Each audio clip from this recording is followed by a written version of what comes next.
पिछले एपिसोड्स में हमें बहुत सारे ईस्टर एग और हिडन डिटेल्स मिले थे, तो वैसे ही इस एपिसोड्स में भी बहुत सारे ईस्टर एग और हिडन डिटेल्स मिलते हैं। तो चलिए एक एक कर सब पे बात करते हैं। तो स्पॉइलर अलर्ट तो बनता है। तो मूवी इनसाइडर से मैं हूँ मोहित और आपसे रिक्वेस्ट है वीडियो को लाइक कमेंट शेयर करने की तथा चैनल को सब्सक्राइब करने की, और हाँ, घंटा जरूर बजा देना। यहाँ पहली बार हमें वांडा के पेरेंट्स का नाम पता चलता है, जो कि कॉमिक्स से डिफरेंट होता है, जो कि इराना और ओले मैक्सिमॉफ होता है।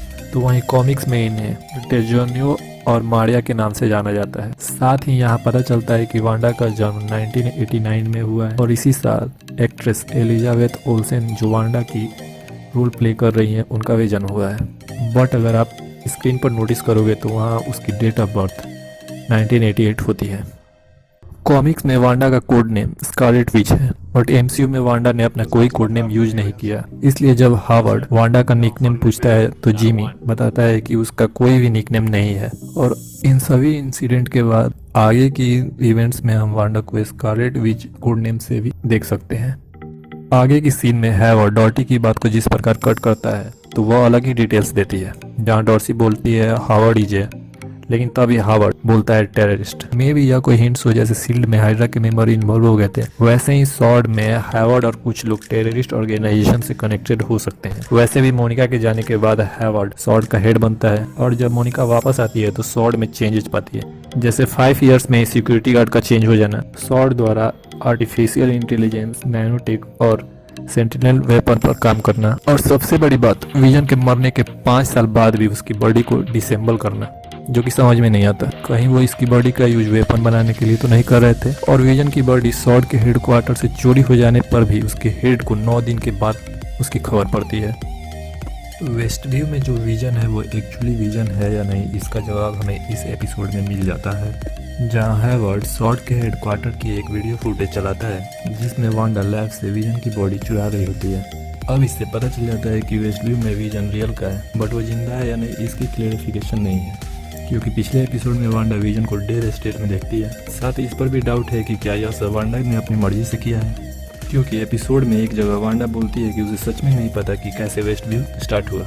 सो हो सकता है वो किसी सिनिस्टर फोर्स से पोसेस्ड हो जब वो विजन की बॉडी चुरा रही हो, मे बी मेफिस्टो या चिटोन, या पॉसिबल भी हो सकता है। आप क्या सोचते हैं कमेंट्स में बताएं। साथ ही इस एपिसोड में हमें एवेंजर ईटिंग का एक डिलीटेड सीन दिखता है, जो कि पोस्ट क्रेडिट सीन होता है, जिसे रिसेंटली पॉल बेटनी ने भी कंफर्म किया है। उन्होंने बताया था कि इंड गेम में एक सीन था जिसमें वांडा विजन की लाश को एक बॉडी बैग में देखती है। सो हो सकता है कि यह सीन जिसमें वांडा विजन की बॉडी सॉर्ड के हेडक्वार्टर से चुरा रही हो वह इसका एक्सटेंडेड वर्जन हो, जिसे केविन फेगी ने निकलवा दिया था, क्योंकि यह सीन फिल्म के मूड में फिट नहीं हो रहा था, जो कि यहाँ इस सीरीज में करेक्ट फिट होती है। तो यह स्मार्ट मूव है, मार्वल ने अपने डिलीटेड सीन को भी स्मार्टली यूज कर रहा है।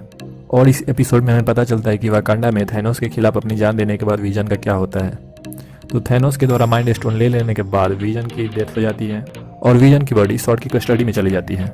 उनकी कस्टडी में जाने का सीन भी बनता है, क्योंकि वो sentinel weapon observation and response department है। यहाँ विजन की बॉडी को डिसेंबल किया जाता है लैब में, जो कि वीडियो फुटेज में दिखता है। और यह फुटेज 1989 में आई comics west coast avenger issue 43 से भी काफ़ी सिमिलर है, जैसा कि कॉमिक्स में वांडा विजन को अलग अलग पार्ट्स में लेबोरेटरी में बिखरा देखती है।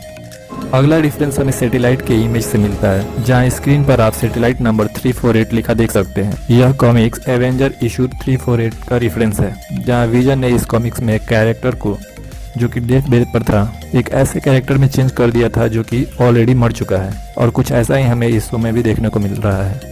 तो वहीं एपिसोड 5 में कंफर्म हो जाता है कि सोकोविया एकॉर्ड्स फेज 4 में भी लागू रहेगा, और इस थ्योरी को भी सपोर्ट कर रहा है कि इसे लागू कराने के लिए सॉर्ड रिस्पॉन्सिबल है।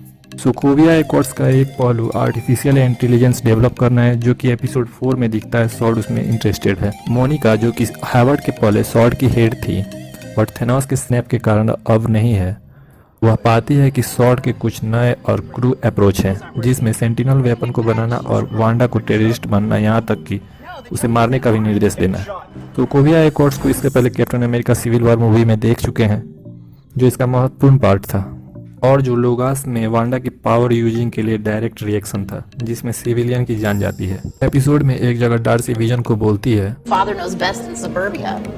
अब यह सिटकॉम शो का रेफरेंस है, जो कि 50s में आई फादर नोज बेस्ट सिटकॉम की है, जो उस समय 200 एपिसोड चली थी।